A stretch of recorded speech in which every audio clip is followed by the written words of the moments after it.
आज हम बात करेंगे कि क्या वास्तुशास्त्र रियली वर्क करता है। तो हमें बहुत बार ये क्वेश्चंस पूछा जाता है कि वास्तुशास्त्र क्या बराबर है, ये देखा जाए।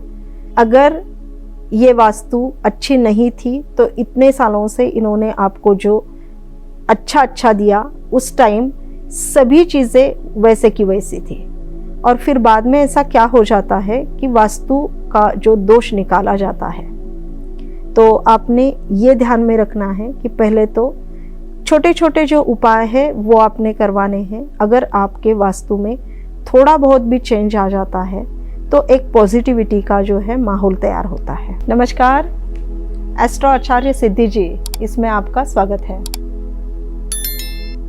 हमने अभी तक बात की है प्लैनेट्स के रिगार्डिंग, अभी हम बात करेंगे वास्तु के रिगार्डिंग।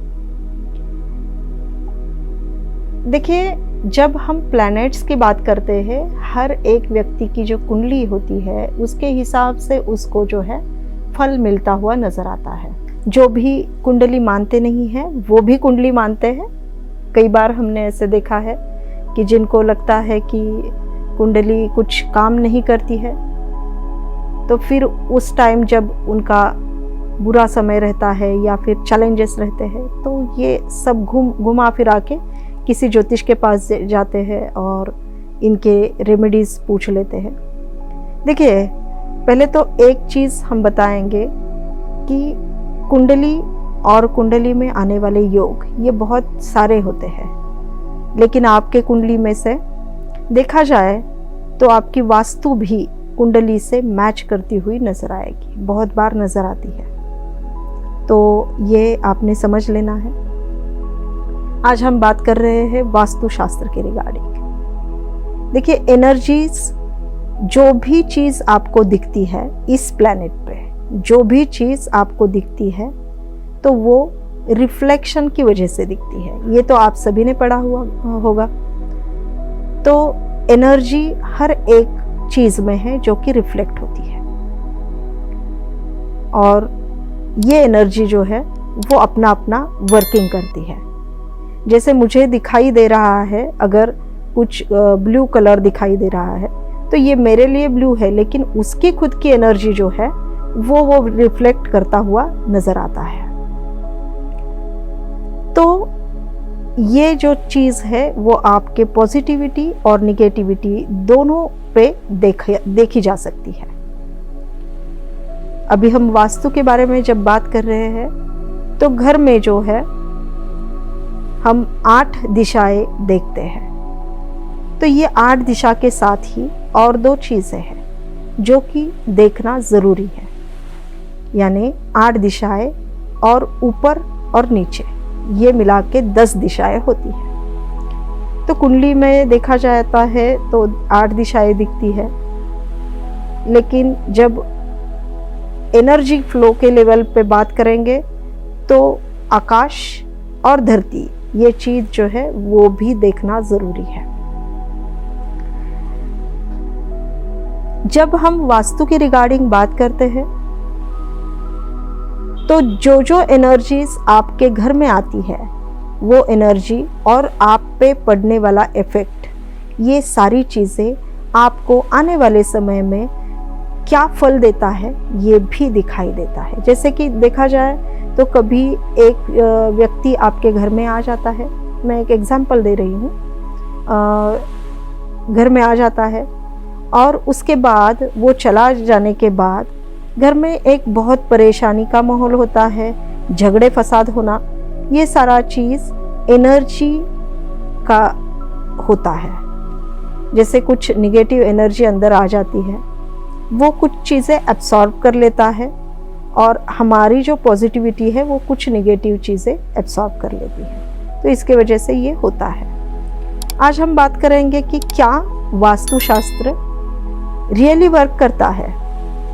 तो हमें बहुत बार ये क्वेश्चंस पूछा जाता है कि वास्तुशास्त्र क्या बराबर है, ये देखा जाए। तो देखिए, पहले तो मैं बताऊंगी कि अगर आपका समय अच्छा है, एक ही घर में रह रहे हैं आप, जैसे बहुत सालों से एक घर में हैं और आपको बहुत अच्छा जा रहा है, समय।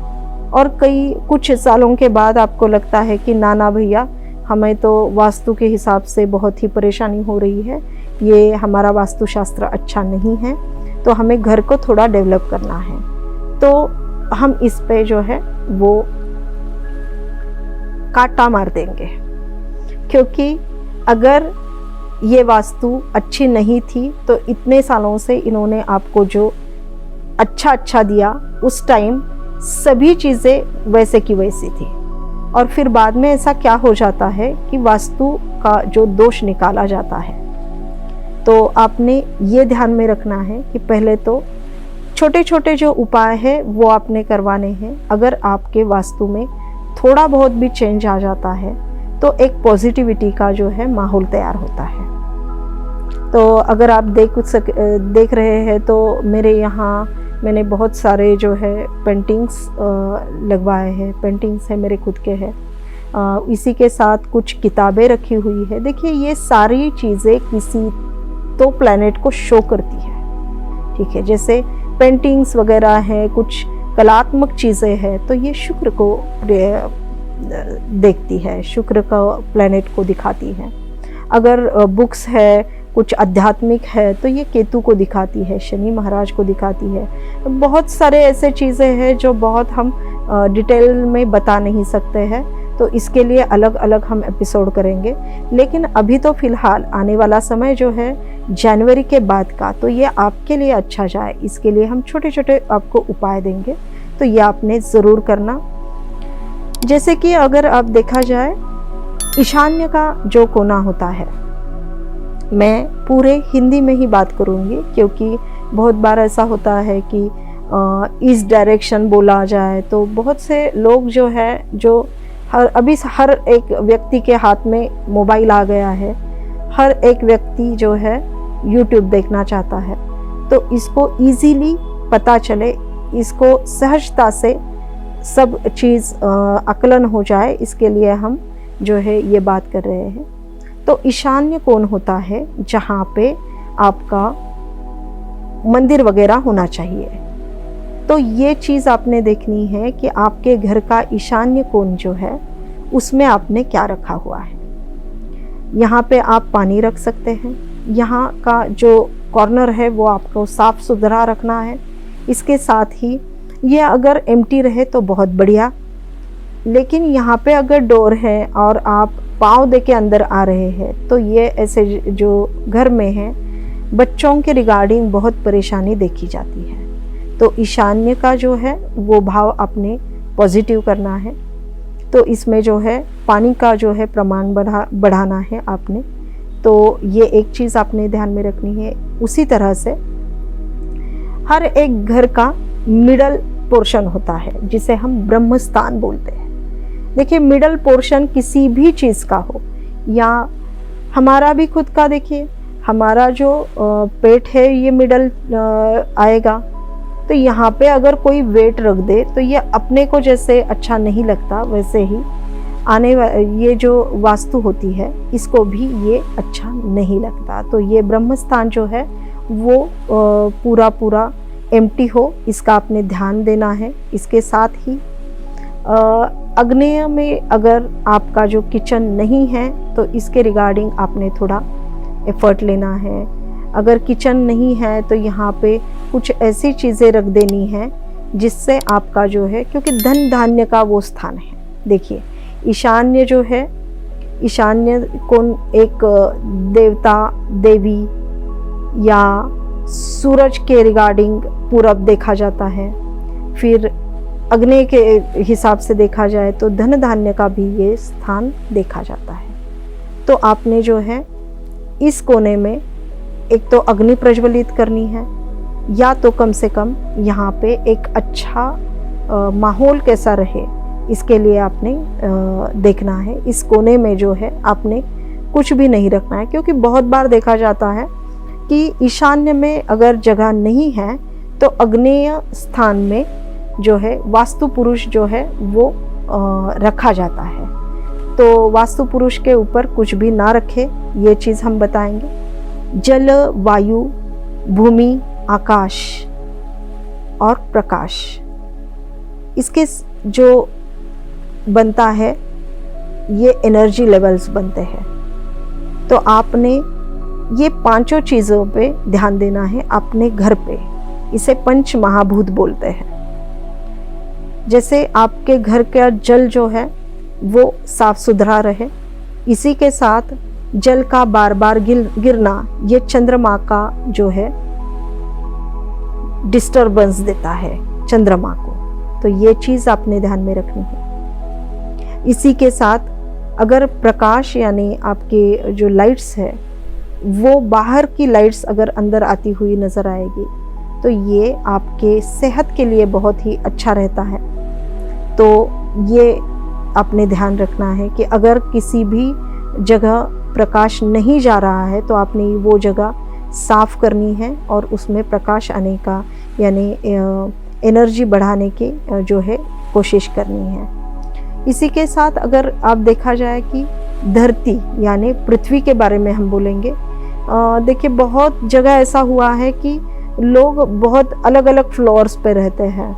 जैसे 3rd फ्लोर है, 15 वाला नंबर का फ्लोर है, या उससे भी अभी बहुत बड़े बड़े सिटी में तो बहुत ही ऊपर फ्लोर्स रहते हैं। तो ये डायरेक्टली ज़मीन से बने हुए कुछ भी जगह का उनसे कनेक्शन नहीं बनता है, मिट्टी से कनेक्शन नहीं बनता है। तो इसके वजह से बहुत बार देखा गया है जितना जो है घर ऊपर जाता है मकान तो उतना स्टेबिलिटी उनकी कम रहती है।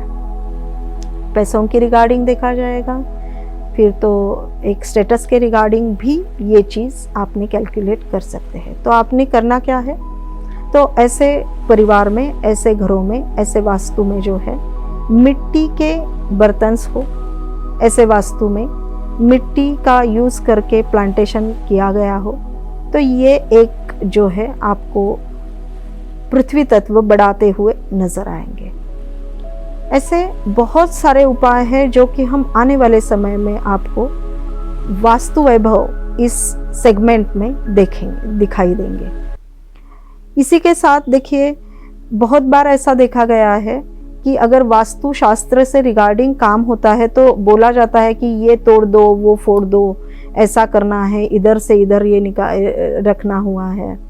तो ये सब ना करके कुछ ऐसे यंत्र होते हैं, कुछ ऐसे मंत्र होते हैं और कुछ ऐसी एनर्जीज होती है, कुछ क्रिस्टल्स होते हैं जो कि उस जगह की एनर्जी को बैलेंस कर सकते हैं। तो ये अगर वर्क नहीं करते हैं तब आप ये घर तोड़फोड़ करने की जो है वो देख सकते हैं। लेकिन देखिए जितना घर बनाने में एफर्ट्स लगता है उससे ज़्यादा एफर्ट्स कुछ तोड़ के फिर से बनाने में लगता है। तो हम यहाँ पे हमारे जो वास्तु शास्त्र का जो फ्लो रहेगा वो रेमेडीज़ में रहेगा। यहाँ पे कुछ तोड़ना फोड़ना नहीं रहेगा। यहाँ पे जो है वास्तु के रिगार्डिंग कुछ प्रार्थनाएं दी जाएंगी जो कि आपको आगे बढ़ने में बहुत ही सफलता देगी। यहाँ पे कुछ क्रिस्टल्स के बारे में बताया जाएगा और यहाँ पे जो है यंत्र और मंत्र के हिसाब से कुछ जो है पॉजिटिविटी क्रिएट करके आपको आगे बढ़ाने की हमारे जो है प्रयास रहेंगे। तो जिन लोगों को ये वास्तु का जो सेगमेंट है अच्छा लगे उन्होंने नीचे कमेंट में लिखना है, हमें सब्सक्राइब करना है। तो आगे आने वाले समय में वास्तु के हिसाब से हम अलग अलग बहुत सारी चीज़ें आपको बताएंगे जो कि शायद आपने कभी सुनी ना हो, लेकिन छोटे छोटे उपाय भी बहुत सारा काम कर जाते हैं। तो ये चीज़ आपको देखने के लिए मिलेगी। तो आपने ये इस चैनल सब्सक्राइब करना है, फेसबुक और इंस्टाग्राम पे हमें फॉलो करना है। और अगर आपके कुछ परेशानी है, आपको वास्तु के रिगार्डिंग कुछ पूछना है तो इस वीडियो के नीचे आपने कमेंट में भी आप बता सकते हैं और आपको जो फ़ोन नंबर दिया गया है उस फ़ोन नंबर पे भी आप आपके क्यूरीज पूछ सकते हैं। तो आशा करते हैं सभी लोगों को ये वास्तु के रिगार्डिंग हमारा सेशन अच्छा लगा है और आने वाले समय में हर एक जो वास्तु के रिगार्डिंग जो भी बन सकेगा, जो भी ज़्यादा से ज़्यादा हमारे पास जो ईश्वर ने दिया हुआ जो ज्ञान है वो आपके लिए हम देने के लिए तैयार रहते हैं। तो ये आपके लिए मिलेगा ऐसे आशा करती हूँ। और आने वाले समय के लिए आप सभी लोगों को बहुत बहुत शुभकामनाएं।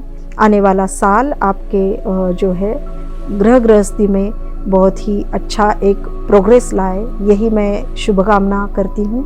और ईश्वर से प्रार्थना करती हूँ आप सभी के वास्तु के रिगार्डिंग एक अच्छा समय हो और खुशहाली रहे आपके जीवन में। धन्यवाद। जय श्री माता जी।